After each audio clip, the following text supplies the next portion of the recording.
देवळ लेकरा दर्शन दे ग आई सागर झाले भक्तीचा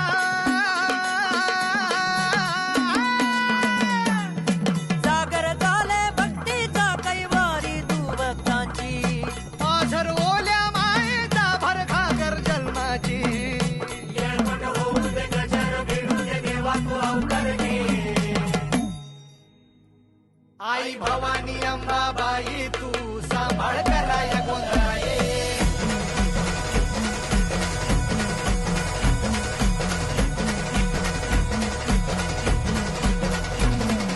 ज्योतिबा बिरोबा खंडोबा राया अंधार जाळाया मधाया